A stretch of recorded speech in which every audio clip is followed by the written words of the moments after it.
ओम श्री रामचंद्राय नमः। प्रिय भक्तों, आज की कथा में आप जानेंगे कि आखिर क्यों मेघनाथ को सिर्फ लक्ष्मण ही मार सकते थे, राम नहीं। भक्तों, मेघनाथ लंकापति रावण का सबसे बड़ा पुत्र और युवराज था। माना जाता है कि रावण बहुत बड़ा विद्वान था।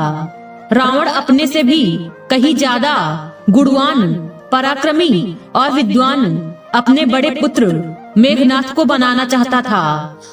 धर्म ग्रंथों के अनुसार अपने पुत्र को सबसे ज्यादा शक्तिशाली और अजर अमर बनाने की कामना को लेकर त्रिलोक विजेता रावण ने उसके जन्म के समय सभी देवताओं को एक ही स्थान अर्थात 11वें घर में मौजूद रहने के लिए कहा था।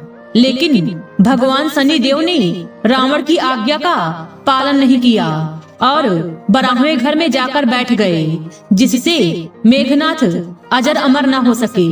एक बार ऋषि अगस्त्य ने भगवान राम के दरबार में कहा कि रावण के पुत्र मेघनाथ को स्वयं राम भी नहीं मार सकते थे, उन्हें तो केवल लक्ष्मण ही मार सकते थे।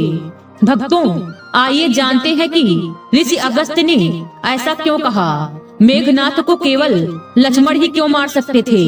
भक्तों, मेघनाथ बहुत ही प्रबल एवं शक्तिशाली योद्धा था। उसके जन्मोपरांत ही सृष्टि के संपूर्ण मेघों ने रोते हुए एक समान नाद किया था। तत्पश्चात उसका नामकरण मेघनाथ हुआ।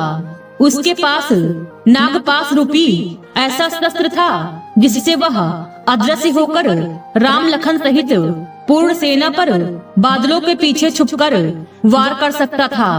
वह भली भांति जानता था कि संसार में किसी भी साधारण मनुष्य के हाथों उसका वध संभव नहीं है।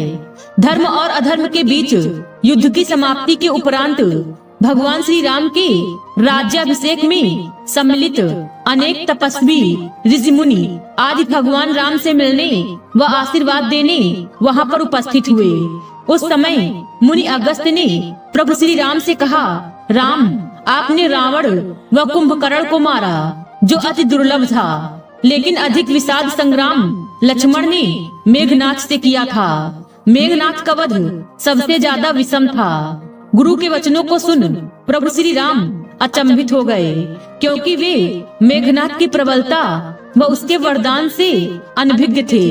तभी अगस्त्य मुनि उन्हें पूरी बात विस्तार से बताते हुए कहते हैं कि मेघनाथ विश्व का एकमात्र ऐसा योद्धा था जिसके पास समस्त दिव्यास्त्र थे।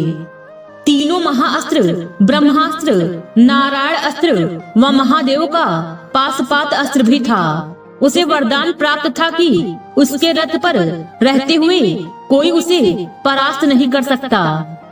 इसी कारण उस समय संसार में केवल वही एक योद्धा था जिसने अति महारथी होने का स्तर प्राप्त किया था। उसने स्वयं भगवान रुद्र से युद्ध की शिक्षा प्राप्त की और समस्त शस्त्र प्राप्त किए। उसकी शिक्षा प्राप्त होते ही रुद्र ने स्वयं ही कहा कि उसे इस संसार में कोई पराजित नहीं कर सकता, किंतु उसका वध केवल लक्ष्मण के ही हाथों संभव था। महर्षि के मुख से मेघनाथ का ऐसा वर्णन सुनकर भगवान राम विस्मत रह गए और बोले, लक्ष्मण निसंदेह महाप्रचंड योद्धा हैं और उनके पास भी विश्व के सारे दिव्यास्त्र थे, किंतु उसे पाशुपात अस्त्र का ज्ञान नहीं था, जिसका ज्ञान सिर्फ मेघनाथ को ही था। फिर भी लक्ष्मण किस प्रकार मेघनाथ का वध करने में सफल रहे। आप ऐसा क्यों कह रहे हैं कि केवल लक्ष्मण ही उसका वध कर सकते थे। इस पर अगस्त्य मुनि ने कहा, आपका कथन सत्य है। जितने दिव्यास्त्र मेघनाथ के पास थे उतने ही लक्ष्मण के पास थे, किंतु मेघनाथ को एक वरदान प्राप्त था। एक बार देवासुर संग्राम में रावण को इंद्र द्वारा बंदी बना लिया गया।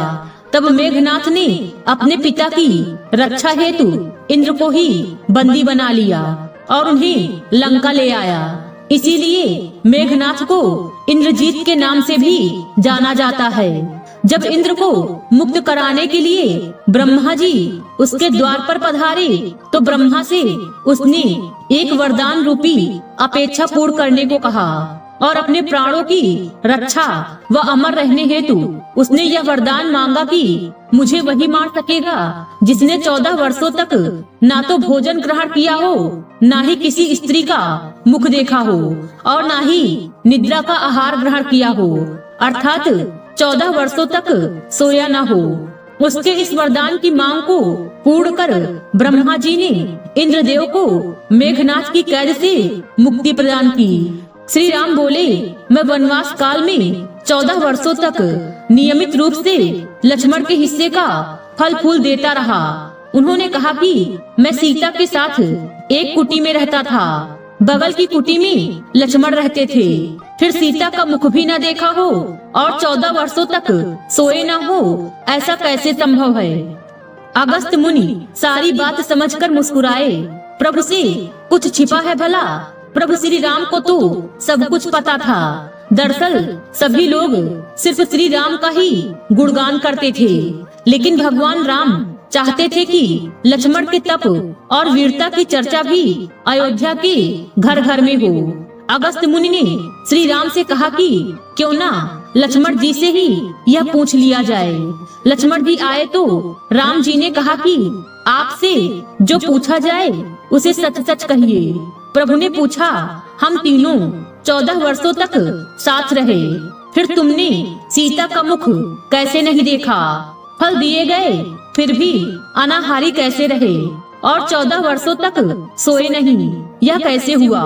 तब लक्ष्मण जी ने बताया, भैया जब हम भाभी को खोजते हुए ऋष्यमुख पर्वत पर गए तो सुग्रीव ने हमें उनके आभूषण दिखाकर पहचानने को कहा था। आपको स्मरण होगा, मैंने उनके पैरों के आभूषण के अलावा कोई अन्य आभूषण नहीं पहचान पाया था, क्योंकि मैंने कभी भी उनके चरणों के ऊपर देखा ही नहीं। 14 वर्ष नहीं सोने के बारे में लक्ष्मण जी ने कहा कि आप और माता एक कुटिया में सोते थे। मैं रात भर बाहर धनुष पर बाण चढ़ाए पहरेदारी में खड़ा रहता था। निद्रा देवी ने मेरी आंखों पर पहरा करने की कोशिश की तो मैंने निद्रा को अपने बाणों से बेच दिया था। निद्रा ने हार कर स्वीकार किया कि वह 14 साल तक मुझे स्पर्श नहीं करेगी, लेकिन जब श्री राम का अयोध्या में राज्याभिषेक होगा और मैं उनके पीछे सेवक की तरह छत्र लिए खड़ा रहूंगा, तब वह मुझे घेरेंगी। आपको याद होगा, राज्याभिषेक के समय मेरे हाथ से छत्र गिर गया था। लक्ष्मण जी ने आगे बताया कि जब मैं फल फूल लाता था, आप उसके 3 भाग करते थे। एक भाग देकर आप मुझसे कहते थे, लक्ष्मण फल रख लो। आपने कभी फल खाने को नहीं कहा, फिर बिना आपकी आज्ञा के मैं उन्हें खाता कैसे? मैंने उन्हें संभाल कर रख दिया। लक्ष्मण भगवान राम से कहते हैं कि मैंने गुरु विश्वामित्र से एक अतिरिक्त विद्या का ज्ञान लिया था। इससे बिना अन्न ग्रहण किए भी व्यक्ति जीवित रह सकता है। उसी विद्या से मैंने भी अपनी भूख नियंत्रित की और मेघनाथ मारा गया। यह सुनते ही प्रभु श्री राम फिर से भाव विभोर उठे और लक्ष्मण को गले से लगा लिया। जय श्री राम। आज की वीडियो में बस इतना ही। भगवान श्री राम की कृपा आप सब पर सदैव बनी रहे। उम्मीद है वीडियो पसंद आई होगी। इस वीडियो में बोलते समय कोई त्रुटि हुई हो तो क्षमा करें। वीडियो पसंद आई हो तो वीडियो को लाइक और शेयर करें और चैनल को सब्सक्राइब कर दें और कमेंट बॉक्स में जय श्री राम लिखना बिल्कुल न भूलें। मिलते हैं अगले वीडियो में। खुश रहिए और खुशियाँ बांटते रहिए। जय श्री राम।